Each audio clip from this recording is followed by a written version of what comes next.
Bonjour, un jeune beurre de 18 ans a été abattu hier soir à Sartrouville, près de Paris, lors d'un affrontement avec des vigiles dans un centre commercial.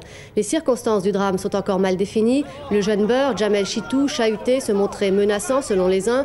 Il ne voulait pas consommer pour cause de Ramadan selon d'autres. Et il a été éjecté de la cafétéria avant d'être bousculé, frappé et abattu par un vigile.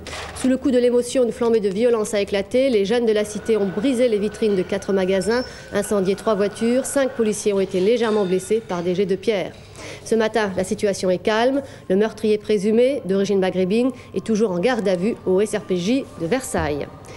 Jonathan, le petit garçon de 2 ans et demi qui était porté disparu depuis vendredi à Mulhouse, est mort. Décédé dès mercredi dernier après une crise de convulsions, la gardienne de l'enfant et son compagnon l'ont enterré à proximité de leur domicile. C'est ce qui ressort des aveux faits par le couple placé en garde à vue depuis hier après-midi. Retour au pays d'un nouveau contingent de militaires français. 1200 soldats qui avaient pénétré à l'intérieur de l'Irak pendant la guerre terrestre ont débarqué ce matin à Toulon. Selon le général Schmitt, le chef d'état-major des armées, les 15 000 hommes de l'opération Daguet, dont le retour a commencé lundi, devraient être tous rentrés fin mai.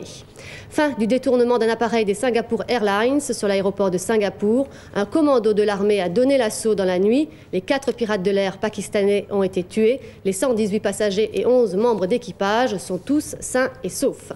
En football, une affaire à suivre, la querelle entre le président du Brest Armorique et le président de l'OM. Les Bretons ne veulent pas reporter le match de championnat de France du 6 avril au 1er mai. Du coup, Bernard Tapie décide d'envoyer son équipe de 3e division à Brest pour permettre aux titulaires de préparer sereinement la demi-finale aller de la Coupe d'Europe contre le Spartak de Moscou, prévue le 10 avril.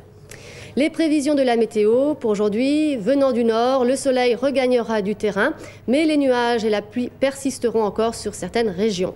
Côté température, elles varieront entre 11 et 17 degrés du nord au sud.